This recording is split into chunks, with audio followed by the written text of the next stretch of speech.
उत्तर प्रदेश में तानाशाही की सरकार चल रही है और योगी आदित्यनाथ जी जो हैं वो अपने आप को सिर्फ एक वर्ग का नेता मानते हैं। कहते थे सबका साथ सबका विकास, लेकिन सिर्फ एक वर्ग के नेता बन के रहे। पहले तिरंगा, फिर राष्ट्रीय लोकदल, आजकल तो बसपा के रंग रंगे हुए हैं आप लोग। किस तरह का समीकरण, ये भी आरोप लगता है कि आप बार बार जो है जब भी आप फेसबुक वगैरह पे आते हैं तो आप लोग सीधा टारगेट करते हैं, चाहे वो कोई भी परिवार हो। क्यों ना टारगेट करें भाई, जब 80,000 वोट लिया है तो जवाबदेही तो तय होगी। या वोट लेकर चुप होकर आप बैठ गए घर के अंदर और आप निकल के भी नहीं देखना झांकना चाह रहे हैं। सामने नहीं आते कि हम तो जब किसी समस्या को सुनने के लिए किसी मोहल्ले में वार्ड में जाते हैं बहुत जल्दी वादा कर लेते हैं, लेकिन उस वादे को जल्दी पूरा नहीं करा पाते। देखिए, विधायक जी नगर पालिका पे चढ़ाई करना आए थे, अपना दबदबा दिखाना आए थे कि हम भी कुछ हैं। विधायक जी 10 तारीख से पहले नहीं आए, विधायक जी आए 10 तारीख के बाद। अब मैं तो उन लोगों से पूछना चाहता हूँ ना, जो धरना कमेटी जो है वो कहाँ है? धरना कमेटी तो रोज धरना लगा के बैठ जाती थी, अब कहाँ है? शहर की 50 लाइटें बंद है, कितनी लाइटें लगवा दी हम धरना कमेटी? बिरादरी के बच्चों की मुखबरियां करने वाले मुझे अगर ये बात कहेंगे तो देखिए ये मैं बर्दाश्त नहीं। बड़ा आरोप है आपका। बड़ा रहा, बिल्कुल मुखबरी करी। स्कूल में पढ़ने वाले बच्चे जेल गए। रही बात चेहरे की, चेहरा नौमान मसूद साहब का है। नाम किसी का भी हो, चुनाव हम लड़ेंगे, जीत भी हमारी और हार भी हमारी। नमस्कार, स्वागत है आपका जनादेश टीवी इंडिया में। मैं आपके साथ इसराइल चौधरी। उत्तर प्रदेश के अंदर आरक्षण का जो पेच फंसा हुआ था, आखिरकार वो सुलझा दिया गया और आरक्षण सूची जारी कर दी गई। निकाय चुनाव को लेकर अब किस तरह की तैयारी कर रहे हैं, हम इस वक्त मौजूद हैं गंगो नगर पालिका परिषद में। और यहाँ जिस युवा को आप देख रहे हैं ये लगातार सुर्खियों में बने रहते हैं। पूर्व चेयरमैन बसपा नेता काजी नोमान मसूद के सुपुत्र हमजा मसूद इस वक्त हमारे साथ मौजूद हैं। हम जानने की कोशिश करेंगे किस तरह से निकाय चुनाव की तैयारी आप लोग करेंगे नगर पालिका परिषद गंगो के अंदर अध्यक्ष पद के लिए, क्योंकि यहाँ गंगो नगर पालिका परिषद पिछड़ी में आई है और यहाँ किस तरह की तैयारी उनकी रहेगी, क्योंकि ये परिवार हमेशा से, चाहे यहाँ पर सामान्य रही हो या फिर पिछड़ी में आई हो, ये परिवार हमेशा से अपनी मौजूदगी दर्ज कराता रहा है। एक बार फिर 2012 से और 17 का जो प्लान था उसकी उम्मीद लगाई जा रही थी कि अब की बार ये परिवार खुद ताल ठोकेंगे, लेकिन आरक्षण का जो पेच था, जो फंसा हुआ था, वो निकल गया। और अब बात करेंगे हमजा मसूद साहब से। बहुत ही तेज तर्रार वक्ता हैं, जब बात रखते हैं तो अपनी पूरे तथ्यों के साथ बात रखते हैं, लेकिन आज कुछ बात हम ऐसी करेंगे कि आपको सुनने में और आपको बड़ा मजा आएगा। हमजा साहब, सबसे पहले हमारे चैनल में आपका स्वागत है। बहुत बहुत शुक्रिया भाई। अब तो जो पेच फंसा हुआ था वो निकाय चुनाव को लेकर क्लियर हो गया, तो और ये गंगो नगर पालिका परिषद पिछड़ी में आई है, तो किस तरह की तैयारी है? देखिए, गंगो नगर के अंदर ये इस बात की चर्चा कि अब काजी परिवार अब क्या करेगा, क्योंकि क्या आपके परिवार के साथ हमेशा जुड़ा रहता है? देखिए, 1989 से लेकर अब तक मात्र 2 ही बार ये सीट सामान्य आई है, बाकी 6 बार ये सीट पिछड़ी ही आई है। और पिछले चुनाव में भी पिछड़ी महिला थी सीट, दादी रुजदा को चुनाव लड़ाया था सब लोगों ने और वो विजयी भी हुई थी 3700 वोट से।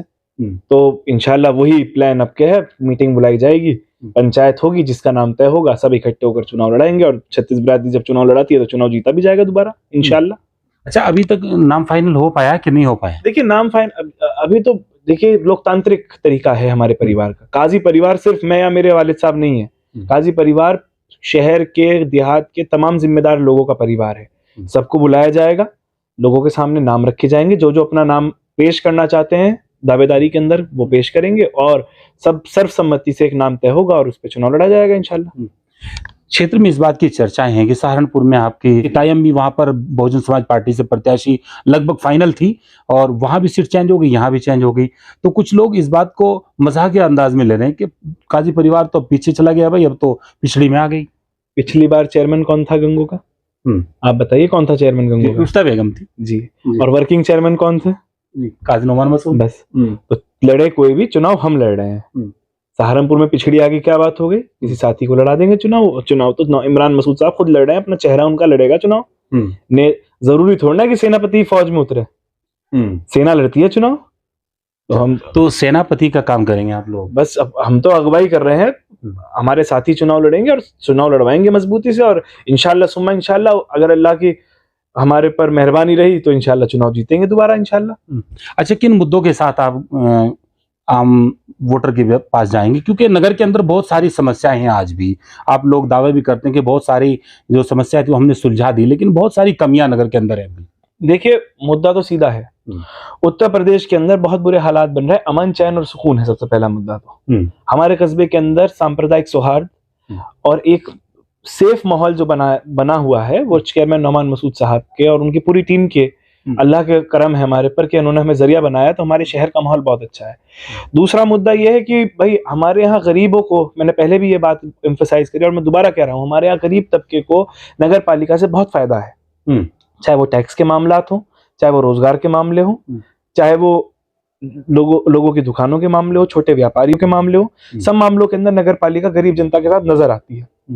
कोई अगर दूसरी ताकत आके यहाँ बैठ जाती है, जो लोग दावा करते हैं भारतीय जनता पार्टी के लोग, जो चाहते हैं कि यहाँ पर बार बार हमें कहा जाता है कि इन सड़कों को चौड़ा कर दो, अगर सड़कों को चौड़ा कर दिया तो गरीब कहाँ जाएगा, ठेली वाला रेडी वाला कहाँ जाएगा, खोखे वाला कहाँ जाएगा, रिक्शा वाला कहाँ जाएगा। तो जो इन्हें उजाड़ने की बात करते हैं, हम तो इनके हक की लड़ाई लड़ रहे हैं और इनके हक की लड़ाई लड़ते रहेंगे। काम तो देखिए होता रहेगा, काम तो हो रहा है। 95% सड़कें कस्बे की बन चुकी हैं, जो नहीं बनी है वो पेंडिंग है, ऊपर से ग्रांट आएगी वो भी बन जाएंगी। तो जो काम रह गया वो आगे जैसे पहले कर रहे थे आगे आके वैसे ही करेंगे, काम तो देखिए होंगे। उत्तर प्रदेश के अंदर मौजूदा सरकार चली, किस तरह से आप देखते हैं इसको, क्योंकि प्रदेश में जगह जगह जहाँ घटनाएं होती, कई बार आपने राष्ट्रपति महामहिम को आपने कई बार चिट्ठियां लिखी और आपने उन घटनाओं से अवगत कराया, तो किस तरह का माहौल आप देखते हैं? देखिए, उत्तर प्रदेश में तानाशाही की सरकार चल रही है और योगी आदित्यनाथ जी जो है वो अपने आप को सिर्फ एक वर्ग का नेता मानते हैं। कहते थे सबका साथ सबका विकास, लेकिन सिर्फ एक वर्ग के नेता बन के रह गए हैं। मुरादाबाद का किस्सा आपको पता होगा, मुरादाबाद के अंदर घर में नमाज पढ़ने पर भी मतलब आप आर्टिकल 25 का खुला उल्लंघन हो रहा है और पुलिस साथ दे रही है, मुचल का पाबंद कर दिया उन्हीं लोगों को जिन्होंने घर में नमाज पढ़ी। और मैंने सहारनपुर वाले मुद्दे के ऊपर लिखा था तो उसका खत का जवाब भी आया था राष्ट्रपति भवन से मेरे पास, लेकिन कोई एक्शन मुझे नजर नहीं होता हुआ दिख रहा है। लेकिन खामोश तो बैठा नहीं जा सकता, हम तो जुल्म के खिलाफ बोलेंगे और हमारा तो काम है। और बल्कि तो हदीस है कि अगर हाथ से रोक सकते हो तो हाथ से रोको, अगर जबान से रोक सकते हो तो जबान से रोको, और कुछ भी नहीं कर सकते तो कम से कम दिल से तो बुरा कह ही सकते हो। तो हम तो जहां तक हमारे से कोशिश होगी हम करेंगे और तानाशाही के खिलाफ बोलते रहेंगे हमेशा। पहले तिरंगा, फिर राष्ट्रीय लोकदल, आजकल तो बसपा के रंग में रंगे हुए हैं आप लोग, किस तरह का समीकरण है बसपा का? देखिए, पहली बात तो मैं पार्टी की एक बात कर दूं, मैंने लोकदल इसलिए ज्वाइन करी थी क्योंकि कांग्रेस पार्टी के अंदर कुछ पर्सनल मामला ऐसे चल रहे थे कि मेरा वहां रहना मुनासिब नहीं था। लोकदल मैंने ज्वाइन करी थी, बिल्कुल आपकी बात सही है, लोगों के मशवरे के बाद। बीएसपी का मैं बहुत बड़ा आभारी हूं कि उन्होंने मुझे, जब लोकदल ने धोखा दिया तो बसपा वालों ने सहारा दिया। बार बार कहते हैं कि लड़ा दो चौधरी साहब को, क्यों लड़ा दो भाई? जो महल्ले के झगड़े के अंदर भी हमारे हित में नहीं बोल सकता, उसे मैं विधानसभा या विधान परिषद या लोकसभा के अंदर बैठाकर हमारे लिए घंटा बोल लेंगे, कोई भी नहीं कुछ बोल पाने का हमारे लिए। जब हमारे लिए आवाज नहीं उठा सकते तो कैसे आपको चुनाव लड़ा दिया जाए? और कोई काबिल लाइए, हमजा मसूद अपने कंधों पे बिठा कर लेके जाएगा खुद विधानसभा लोकसभा। आपके ऊपर ये भी आरोप लगता है कि आप बार बार जो है, जब भी आप फेसबुक वगैरह पे आते हैं तो आप लोग सीधा टारगेट करते हैं, चाहे वो कोई भी परिवार हो। क्यों ना टारगेट करें भाई? जब 80,000 वोट लिया है तो जवाबदेही तो तय होगी। या वोट लेकर चुप होकर आप बैठ गए घर के अंदर और आप निकल के भी नहीं देखना झांकना चाह रहे, 50 घटनाएं आपके क्षेत्र के अंदर हो गए और आप बोलने के भी तैयार नहीं है, तो पूछा तो जाएगा ना। गंगों के अंदर बुलडोजर आया, क्या करा आपने? 3 मर्डर मेरे सामने हो गए, क्या करा आपने? किसी के यहाँ संवेदना भी देना आया? 50 इंतकाल हो गए हमारे क्षेत्र के अंदर, किसके यहाँ गए आप? तो जो हमारे दुख सुख में नहीं है, 80,000 वोट लेके चला गया, उससे जवाबदेही तो तय होगी या नहीं होगी? या सिर्फ वोट देने के हैं हम? वो जवाबदेही तो जब चुनाव आएगा तो जनता खुद देगी ना उस बात का जवाब। तो हमारा तो विपक्ष का काम तो घेरना है भाई, मैं तो सबको घेरूंगा। मेरे पे कोई अगर आपको आरोप लग रहा है मैं कुछ गलत कर रहा हूं, आप मुझे कहिए। अब कहीं अब की बात जो निकाय चुनाव आया, कहीं इसमें आपको घेरने की साजिश तो नहीं रची जा रही? अब हमेशा एक बात तो बताइए, कोशिश यही है, पिछले 70 साल से यही कोशिश है कि किस तरीके से हम चुनाव हार जाएं। पहले महामोर्चा बनाया था हमारे खिलाफ 16 पार्टियों का, अल्लाह ने जब जीत दी, फिर एक मुसलमान लड़ाया ताकि वोट कट जाए, फिर जीत दी, फिर 2 मुसलमान लड़ाए एक बिरादरीवाद के नाम पर, पिछली बार खड़े हुए थे, फिर जीत दी अल्लाह ने। और अगर ऊपर वाले को हमें जीत देनी होगी तो अब के भी जीत देंगे इंशाल्लाह इंशाल्लाह। हमारा तो काम देखिए ईमानदारी से लड़ाई लड़ना है, लोगों के हितों की आवाज बनना है, लोगों के लिए आवाज बनना है, लोगों की लड़ाई लड़ना है, और बाकी काम ऊपर वाले का है। पानी को लेकर क्या यहाँ पर क्या व्यवस्था रहेगी, क्योंकि पानी को लेकर गंगों के अंदर हमेशा से ये मुद्दा उठाया है कि पानी का कोई भी सटीक और मजबूत प्लान नगर पालिका के अंदर क्यों नहीं बनाया गया। सटीक और मजबूत प्लान बनाया है। ये जो बाहर जो नाला आप देख रहे हैं, यहाँ से आपका लखनौती रोड पे जो नाला है, ये 1996 या 97 की बात है, जब मुलायम सिंह जी की पहली सरकार बनी थी। तो काजी रशीद मसूद साहब ने ये नाला मुलायम सिंह जी से लिया था और इस नाले को बुढ़ी जमुना तक करवाया था। उस टाइम में कच्चा नाला बना था। पक्का नाले के लिए हम लोग विधायक और सांसद ये इनसे हम कई बार कह चुके हैं कि हमारे पास इतना फंड नहीं है कि हम इसे पक्का करके आखिर तक ले जाएं। दूसरा, गांधीनगर के अंदर नाले के ऊपर मंदिर निर्माण हुआ हुआ है जिसपे हम नहीं बोल सकते। हमने कई बार प्रशासन को लिख के भी दे चुके हैं हम लोग, लेकिन इसके ऊपर प्रशासन द्वारा कोई एक्शन नहीं लिया जा रहा है। उसके बारे में अभी भी लिख कर दिया है, कुछ लोगों ने शिकायत की है। जी, उसके बारे में कह रहे हैं। देखिए, हम आस्था का मैटर है तो हम तो देखिए इसमें कुछ बोल नहीं सकते, ऊपर से और हमारे पे आरोप लग जाएंगे। तो हम लोग तो सिर्फ लिख ही सकते हैं प्रशासन को, तो प्रशासन को आगे आके काम करना पड़ेगा। लेकिन इतना जरूर है कि जो पानी पहले 2-2 दिन नहीं उतरता था, अब वो 2.5 से 3 घंटे के अंदर जो आखिरी हमारा पॉइंट है वहां से उतर जाता है। शहर में तो आधे घंटे में पानी उतर जाता है। बारिश होती है, पानी भरता है और पानी निकल जाता है। परेशानी जब होगी जब पानी 3-3 दिन 4-4 दिन अगर सड़क पे खड़ा रहे, तो देखिए फिर तो हमारी गलती है। लेकिन अगर पानी निकल रहा है 1 घंटे के अंदर कस्बे से, तो देखिए कोशिश तो हुई है। अच्छा, कुछ लोगों का नगर के अंदर ये भी कहना है, दबी जुबान वो खुलकर तो सामने नहीं आते, कि हम जब किसी समस्या को सुनने के लिए किसी मोहल्ले में वार्ड में जाते हैं, बहुत जल्दी वादा कर लेते, लेकिन उस वादे को जल्दी पूरा नहीं करा पाते। ये क्या वजह है? देखिए, जो मैंने वादा करा मैंने पूरा करा। देर सवेर होती है लेकिन पूरा होता है वादा। मैंने जहां जहां सड़कों का वादा करा वहां सड़क बनवाई। मैंने जहां जहां पानी निकासी का वादा करा वहां पानी निकासी हुई, जहां मैंने वादा करा। और जहां वादा मैं और करा हुआ है, जैसे एक जगह मैंने वादा करा हुआ है आली मस्जिद की सड़क का, वो इंशाल्लाह चुनाव से पहले उसका फाइल मैंने लगा रखी है, क्योंकि बोर्ड का टर्म पूरा हो गया था, इसलिए मैं ज्यादा दखल नहीं उसके अंदर दे पाया। तो इंशाल्लाह वो भी हो जाएगा। लेकिन मैंने जो वादा करा है मैंने पूरा करा है। जब 5 साल पूरे हुए आपके, पिछला प्लान भी पूरा हुआ, तो नगर पालिका के अंदर विधायक जी पहुंचते हैं और वहां जाकर एक अजीब सा माहौल पैदा हुआ, बड़ी उंगलियां उठी, बड़ा शोर शराबा हुआ। क्या था पूरा घटनाक्रम? देखिए, विधायक जी नगर पालिका पे चढ़ाई करने आए थे, अपना दबदबा दिखाना आए थे कि हम भी कुछ हैं। विधायक जी 10 तारीख से पहले नहीं आए। विधायक जी आए 10 तारीख के बाद, जब हमारा टर्म पूरा हो गया। आना तो होता तो पहले आते आप। और अगर आप आए थे तो क्या धरती पलट के गए बताइए भाई? हमने कोई अगर गलत काम करा है तो बिठाइए जांच। अगर हमने लोगों को, अगर हम कोई सुविधा दे रहे हैं, आपको सुविधा खत्म करानी तो कहिए कि सुविधा खत्म हो, करवाइए सुविधा खत्म लोगों के लिए। लेकिन आप वहां पर आकर एक डर और भय का माहौल बनाना चाह रहे हैं लोगों के ऊपर, खासतौर से गरीब जनता के ऊपर, तो ये गलत है। तस्वीर वगैरह भी बताएगी कि तस्वीर दाएं बाएं? जी, तस्वीर सारे पूर्व चेयरमैनों की वहां लगी हुई थी, जिसके अंदर खाली हमारे परिवार नहीं, हाफिज हनीफ साहब और आपका लाला कांता प्रसाद जी और ओम प्रकाश सैनी जी और जितने भी पूर्व चेयरमैन हमारे रहे हैं, सबकी तस्वीरें लगी हुई थी। बाबूराम शर्मा जी, उन सबकी तस्वीरें उतरवा कर हटवा दी गई। लेकिन उनसे जब इसके बारे में पूछा गया ना, तो उनका कहना है था कि हमें ऐसा कुछ नहीं किया, ये सब उनका खुद का किया हुआ था। तो भाई फिर तो हमारा बहुत डंडा मजबूत है कि बगैर ताकत के भी हमारा नगर पालिका में डंडा चल रहा है भाई। सत्ता तुम्हारी, पुलिस तुम्हारी, प्रशासन तुम्हारा, और करवा हम रहे हैं। अजीब विडम्बना है भाई। ये तो विधायक जी जवाब देंगे, ये तो उनकी कमजोरी है। फिर उनके हमारा हटने के बाद भी हमारा प्रेशर है।